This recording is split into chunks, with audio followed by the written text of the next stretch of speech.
Hello dear friends, this is part number 3 of chapter number 9 class 12th history. इसके अंदर हम पढ़ने जा रहे हैं द आइडल किंगडम, जिसके 2 टॉपिक हम कर चुके हैं। फर्स्ट टॉपिक था हमारा अ डिवाइन लाइट और सेकंड टॉपिक है हमारा अ यूनिफाइंग फोर्स।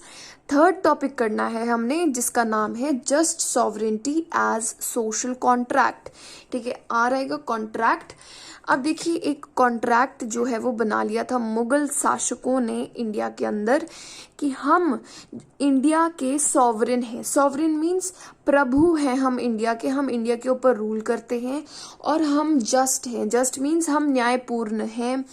आपको एक कॉन्ट्रैक्ट जो है वो एक तरह से मानना पड़ेगा कि हम रूलर्स आपकी जन को मीन्स आपकी लाइफ को, माल मीन्स योर प्रॉपर्टी, नामस नाम शब्द क्या होता है, हमारी इज्जत, हमारा ऑनर, और आपके दिन, फेथ, जिस भी रिलीजन के अंदर आप फेथ रखते हैं, इन चारों चीजों को हम प्रोटेक्ट करने वाले हैं।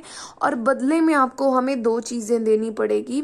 फर्स्ट चीज है ओबीडियंस टूवर्ड्स अस, रूलर्स के प्रति जो है काफी ऐसे लॉयलिटी होनी चाहिए, और अपने रिसोर्सेज में से कुछ शेयर जो है टैक्स के रूप में रूलर्स को देना पड़ेगा, लोगों को, सब्जेक्ट्स को। ठीक है, तो this was the social contract कि हम आपकी इस चीज को प्रोटेक्ट करेंगे, बदले में आप ये दे देना। ठीक है, तो ये शो करते थे कि हमारी जो एम्पायर है ना वो बहुत ज्यादा जस्ट है, मतलब कि हमारी एम्पायर के अंदर बहुत ज्यादा न्याय है। So there was a symbol of justice shown everywhere. ठीक है, पेंटिंग्स वगैरह में ये शो करते रहते थे कि हम कितने न्यायपूर्ण हैं। ठीक है, कैसे शो करते थे, ये बिठा देते थे पेंटिंग के अंदर लायन और लैम्ब। लैम्ब मीन्स गोट का जो बच्चा होता है उसे, और लाइन को। देखो, ये लाइन हमारा स्ट्रांग होता है, लैम्ब हमारी वीक होती है। तो लाइन क्या करता है, खा जाता है इस लैम्ब को, परंतु ये इकट्ठे शांतिपूर्ण बिठा के दिखाएंगे दोनों को कि हमारे एम्पायर के अंदर जो स्ट्रांग लोग हैं और वीक लोग हैं वो एक दूसरे के साथ काफी ब्रदरहुड वाली फीलिंग के साथ रहते हैं। तो ऐसे पेंटिंग्स के अंदर वो दर्शाया करते थे। अभी हम जाएंगे अगले टॉपिक पर, परंतु उससे पहले कुछ क्वेश्चन कर लेते हैं। ये क्वेश्चन है आखिरी वीडियो के, जो हमारी लास्ट वीडियो थी पार्ट नंबर 2, उसके अंदर ये उसके आंसर्स हैं। अब अगले क्वेश्चन पॉज करके देख लीजिए। ठीक है, ये फिलअप है और इसमें आपको 3 मार्क्स का करना है। उसके बाद क्वेश्चन नंबर 7 को ध्यान से पढ़िएगा, ये मेरे एग्जाम के अंदर आया था। ठीक है, और मेन क्वेश्चन आपको टिक द करेक्ट करना है, इन चारों ऑप्शंस में से टिक करना है। ठीक है, तो ध्यान से पढ़ना इस क्वेश्चन को, 1 मार्क्स का है, बहुत इजी है। आप कमेंट सेक्शन में बता सकते हैं सही आंसर कौन सा है। अब नेक्स्ट टॉपिक पर आ गए हैं हम, कैपिटल्स एंड कोर्ट्स। देखिए, जो कैपिटल है वो मतलब राजधानी जो है मुगलों की, वो बहुत ज्यादा इंपॉर्टेंट होती थी। एक्चुअल में वो हार्ट होती थी मुगल एम्पायर की। ठीक है, तो कैपिटल के अंदर कोर्ट होती है, मतलब जो राजधानी है वहीं पर उनका दरबार होता है। तो इसके बारे में हम पढ़ने जा रहे हैं। 3 टॉपिक्स होंगे, पहला है कैपिटल सिटीज, दूसरा है मुगल कोर्ट्स, थर्ड पढ़ेंगे हम टाइटल्स एंड गिफ्ट्स। ठीक है, तो सारा हम मतलब पढ़ लेंगे कि क्या क्या हो रहा था। सबसे फर्स्ट जो टॉपिक है वो है कैपिटल सिटीज। हम देखेंगे कि कितनी चेंज करी इन्होंने और किस रीजन से की थी चेंज। कैपिटल, राजधानी को बार बार क्यों चेंज कर रहे थे। ठीक है, बाबर, देखिए बाबर ने 4 साल जो है रूल किया है, मुगल एम्पायर के फाउंडर ने। ठीक है, जाहिरुद्दीन बाबर ने। इन्होंने अपनी सबसे पहली जो कैपिटल थी वो बनी थी आगरा, मुगल एम्पायर की। ठीक है, पहले आगरा जो है वो लोदीज की कैपिटल होती थी। बाबर ने लोदीज को हरा दिया और उनकी कैपिटल पे, आगरा पे अपना कब्जा कर लिया। ठीक है, उसके बाद अकबर जब आए, अकबर ने इसी आगरा के अंदर बहुत सुंदर सा एक रेड सैंडस्टोन का एक फोर्ट बनाया, एक किला बनाया इन 1560s। ये ईयर्स अगर आपसे याद होते हैं तो कर लीजिए, नहीं होते नो प्रॉब्लम। ठीक है, उसके बाद इसने अगले जो 10 साल थे 1570s के अंदर अकबर ने अपनी जो कैपिटल है वो शिफ्ट कर ली, कहाँ पर, फतेहपुर सिकरी में। ठीक है। फतेहपुर सिकरी में क्यों की थी? क्योंकि फतेहपुर सिकरी जब हम जाते हैं तो ये उस रोड पर पड़ती है जो कि अजमेर की तरफ को जा रही होती है। अजमेर जो है एक ऐसा सेंटर था जहां पर शेख मुनीउद्दीन चिश्ती का काफी बड़ा रिलीजियस प्लेस था, ठीक है। काफी लोग आते थे वहां पर, और जो अकबर हैं, जितने भी मुगल हमारे रूलर्स हैं, वो इन चिश्तीज के अंदर बिलीव करते थे, ठीक है। तो इसलिए इन्होंने फतेहपुर सिकरी को जो है अपनी कैपिटल बनाने का सोचा इन 1570s, ठीक है। अब इन्होंने क्या कराया कि वहीं पर उसके पास हमारे फतेहपुर सिकरी के अंदर जो है वो एक वाइट मार्बल टॉम्ब बनवाया सलीम चिश्ती का, ठीक है। दूसरा पॉइंट ये याद रखना है। तीसरा पॉइंट याद रखना है, इन्होंने यहाँ पर बुलंद दरवाजा बनाया था, बहुत बड़ा गेट बनाया था। आप सारी पिक्चर्स जो हैं अपने बुक की वो जरूर देख लेना, क्योंकि पिक्चर बेस्ड क्वेश्चंस भी आते हैं। बुलंद दरवाजा क्यों बनवाया था?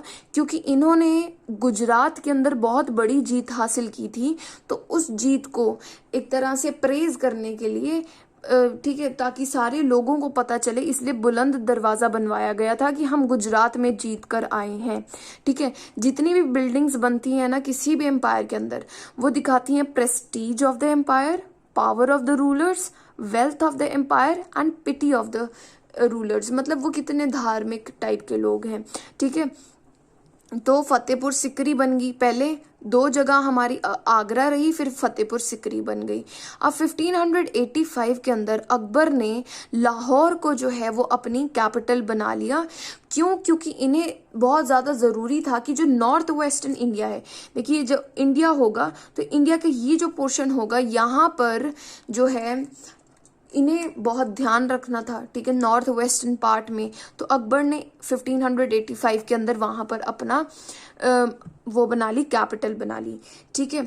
अब देखिए 13 साल जो हैं वो यहाँ पर रहे थे, ठीक है। अब देख लीजिए, आगरा बनी, फतेहपुर सिकरी बनी, लाहौर बनी। अब उसके बाद जो है हमारा शाहजहां आए। शाहजहां के पास बहुत पैसा था, ठीक है, फाइनेंशियली काफ़ी अच्छा खासा इनका सिस्टम था, तो ये बहुत ज़्यादा बिल्डिंग्स वगैरह बनाने में बहुत इंटरेस्ट रखते थे। इन्होंने क्या किया, 1648 के अंदर आगरा से अपनी कैपिटल को हटा के शाहजहानाबाद में बना लिया। शाहजहानाबाद जो है वो दिल्ली का ही एक्सटेंशन था, ठीक है।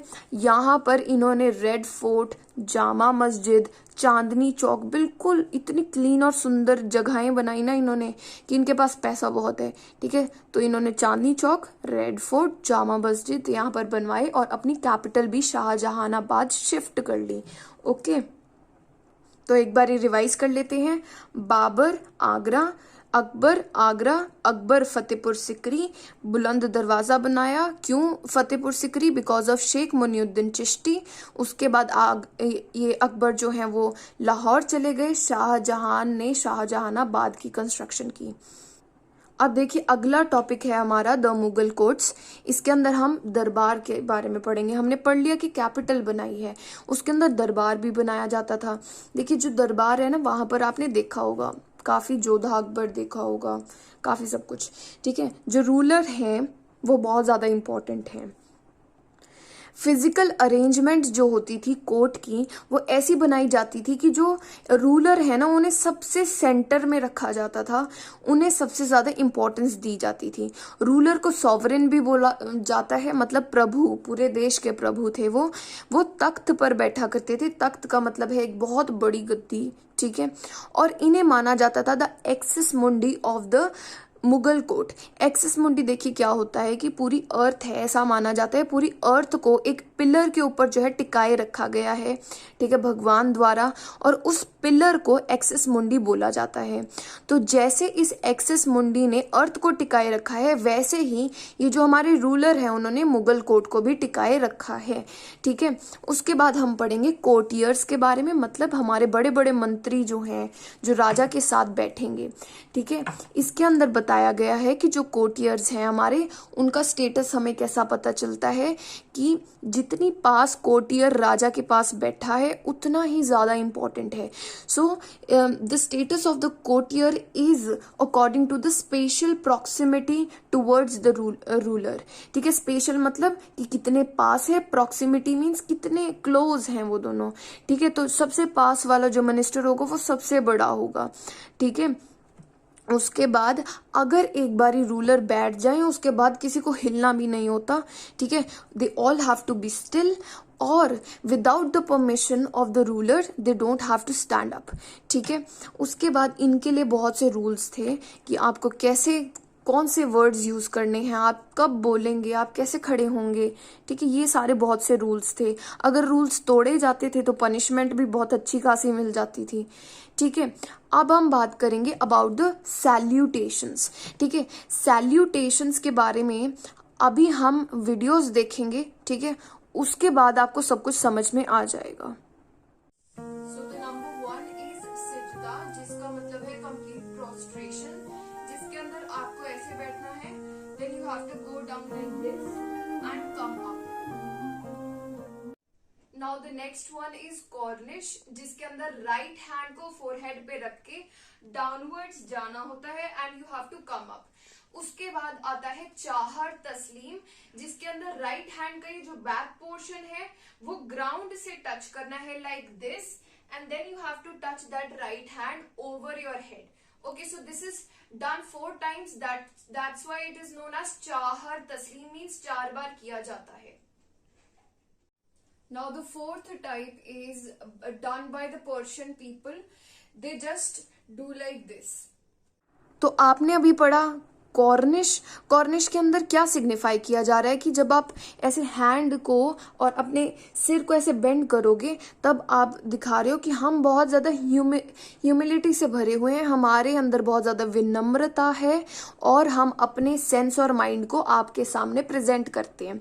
ठीक है, सिजदा को हम कंप्लीट प्रोस्ट्रेशन भी बोलते हैं, मतलब बिल्कुल ही झुक जाना. ठीक है, पर्शियन कस्टम क्या था कि we have to clasp the hands before our chest. ठीक है, उसके बाद चाहर तस्लीम हमने पढ़ लिया कि 4 बार किया जाता था. तस्लीम का मतलब होता है सबमिशन, मतलब हम एक तरह से उनके सामने बिल्कुल ही सबमिट कर रहे हैं. ठीक है, और एक आखिरी रह गया है जिसे जनीम बोस बोलते थे, मीन्स किसिंग द ग्राउंड. ठीक है, ये भी एक तरह से सैल्यूटेशन होता था. सैल्यूटेशन का क्या मतलब है, हम राजा के सामने कैसे वो कर रहे हैं. ठीक है, उन्हें कैसे विश कर रहे हैं. तो इन दोनों को छोड़ के ना शाहजहां ने इन दोनों को इंट्रोड्यूस किया था. चाहर तस्लीम को शाहजहां ने इंट्रोड्यूस किया और जनीम बोस को. ओके, अभी हमने पढ़ लिया about the ruler, about the courtiers, the form of salutations. उसके बाद हम पढ़ रहे हैं डे ऑफ रूलर. ठीक है, उनका दिन कैसे बीतता था एक मुगल एम्परर का. देखिए, सबसे पहले जब वो उठेंगे, जब हमारा सनराइज हो जाएगा, वो सबसे पहले प्रेयर करेंगे. उसके बाद वो झरोखा के अंदर जाएंगे. झरोखा क्या होता है, एक छोटी सी बालकनी होती है छत के ऊपर. ठीक है, वहां पर खड़े हो जाएंगे. ये जो बालकनी है that will be east facing. ठीक है, अब झरोखा के अंदर खड़े हैं जब, नीचे बहुत सारे लोग खड़े होंगे, उनके सब्जेक्ट खड़े होंगे. ठीक है, कहीं विमेन खड़ी होंगी, कहीं ओल्ड पीपल खड़े होंगे जिन्हें कोई प्रॉब्लम है और वो राजा के साथ जो है बात करना चाहते हैं. ठीक है, वो उनकी दर्शन करना चाहते हैं. तो इस प्रोसेस को बोला गया झरोखा. दर्शन करते थे वो 1 घंटे के लिए. ठीक है, और ये किस द्वारा इंट्रोड्यूस किया गया, this was introduced by Akbar. ठीक है, उसके बाद वो 2 घंटे के लिए दीवान ए आम के अंदर जाते थे. दीवान ए आम means the audience hall of public. ठीक है, जहां पर सारी पब्लिक जो है वो अपनी मतलब उनके इश्यूज के बारे में डिस्कशन होती थी. जितने भी मिनिस्टर हैं वो काफ़ी सारी रिपोर्ट्स जो हैं वो रूलर को दिखाया करते हैं कि सर ये चल रहा है. ठीक है, आप प्रॉब्लम का सल्यूशन बता दो. तो ये दीवान ए आम. आम चीज़ क्या होती है, आम आदमी कौन होता है, जो नॉर्मल लोग हैं. ठीक है, उसके बाद 2 घंटे के बाद वो जाएंगे दीवान ए खास के अंदर. खास कौन होते हैं, जो बिल्कुल VIP टाइप के लोग. ठीक है, ऐसी जगह जाएंगे जहाँ पर वीआईपी लोगों के साथ मीटिंग होगी, ठीक है। बहुत ज़्यादा प्राइवेट इश्यूज होते हैं जो एक स्टेट के, ठीक है, जो कि कॉन्फिडेंशियल होते हैं, नॉर्मल लोगों तक नहीं पहुँचने चाहिए। ऐसी सारे इश्यूज को डिस्कस किया जाता था। जो टैक्स ऑफिशियल्स हैं वो अपने अकाउंट को प्रेजेंट करते थे, बड़े बड़े मिनिस्टर्स जो हैं अपनी रिपोर्ट को प्रेजेंट करते थे, और बहुत ज़्यादा बड़े बड़े आर्टिस्ट जो हैं, बहुत ज़्यादा बड़े, ठीक है, वो हमारे एम्परर से मिलते थे। तो ये है कि रूलर का दिन कैसे गुजरता था, ठीक है। तो हमने कंप्लीट कर लिया द मुगल कोर्ट टॉपिक। देखिए अभी थोड़ा सा और रहता है। इसके अंदर बताया गया है कि मुगल कोर्ट के अंदर कई बार बहुत ज़्यादा स्पेशल चीज़ें भी होती थी। कब बहुत ज़्यादा स्पेशल होता था? जब रूलर की एक्सेशन हो रही है, मतलब कोरोनेशन हो रही है, जब राजा को गद्दी पे, नए राजा को गद्दी पे बिठाया जा रहा है, उन्हें राज मुकुट पहनाया जा रहा है, ये सब कुछ, ठीक है। ईद बहुत इंपॉर्टेंट होती थी। उसके बाद है शाब ए बारात। इसका मतलब क्या है कि 14 शबन जो कि 8वां महीना होता है, ठीक है, हिजरी कैलेंडर का, उसमें बताया जाता है कि ये जो शाब बारात है ना, ये वो रात है जब मुस्लिम्स की आने वाले साल की जितनी भी मतलब डेस्टिनी है ना, जितना भी उनका किस्मत है, वो डिक्लेयर की जाती है, ठीक है, डिसीजन दिया जाता है गॉड के द्वारा, और उनके सारे जो सिंस हैं, पाप हैं, वो भी ख़त्म कर दिए जाते हैं। तो ये भी बहुत इम्पोर्टेंट उनके लिए था। होली बहुत ज़्यादा इम्पोर्टेंट था। तो इस टाइम पर कोर्ट को जो है वो बहुत अच्छा बना दिया जाता था, ठीक है, बहुत बड़े बड़े शैंडलियर्स वगैरह लगा के। उसके बाद सबसे 3 इम्पॉर्टेंट फेस्टिवल्स कौन से थे जब जो हमारे किंग हैं उनके लिए? फर्स्ट है lunar birthday of the king, मतलब चंद्रमा के अकॉर्डिंगली जो कैलेंडर बना हुआ है, जब उनका बर्थडे आएगा तब। उसके बाद सोलर कैलेंडर के अकॉर्डिंगली रूलर का बर्थडे आता है तब, ये सेकंड हो गया। उसके बाद थर्ड है नरोज। नरोज का क्या मतलब होता है कि जब वसंत आती है ना, जो वसंत ऋतु है, जिसे वर्नल इक्विनॉक्स भी बोलते हैं, ठीक है, जब वसंत आती है तब ईरानियन कैलेंडर के अकॉर्डिंगली, ठीक है, ईरानियन कैलेंडर मतलब पर्शियन कैलेंडर, ठीक है, पर्शिया और ईरान सेम चीज़ है। अगर हिंदी में बोलेंगे तो हम फारसी कैलेंडर के अकॉर्डिंगली जब वर्नल इक्विनॉक्स होता है, मतलब वसंत आता है, उस दिन को न्यू ईयर बोला जाता है।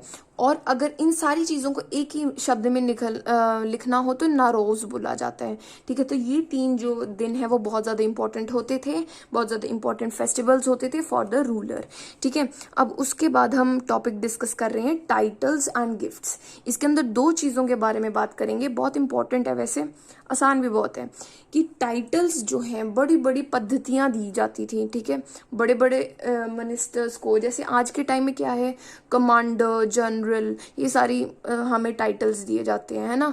तो वैसे ही उस टाइम पर मिनिस्टर्स को दिए जाते थे, ठीक है। अब देखिए जब भी एक किंग का कोरोनेशन होता था या फिर वो किसी भी जंग में जीत कर आता था, तब उसे नए नए टाइटल दिए जाते थे, ठीक है। हमें बहुत से टाइटल मिले हैं मुगल कॉइन्स पे लिखे हुए, ठीक है। और किसी भी मिनिस्टर को अगर टाइटल मिला हुआ है तो वो शो करता है हिज असेंट इन दी कोर्ट, मतलब उसकी क्या पावर है कोर्ट के अंदर, दरबार के अंदर वो कितना पावरफुल है, ठीक है। हम 3 टाइटल्स के बारे में पढ़ेंगे। फर्स्ट है असाफ खान, मिर्जा राजा एंड अमीर खान, ठीक है। फर्स्ट असाफ खान जो है वो टाइटल दिया गया था एक बहुत बड़े मिनिस्टर को। किसने दिया था? वो थे एक प्रॉफिट किंग सुलेमान, ठीक है।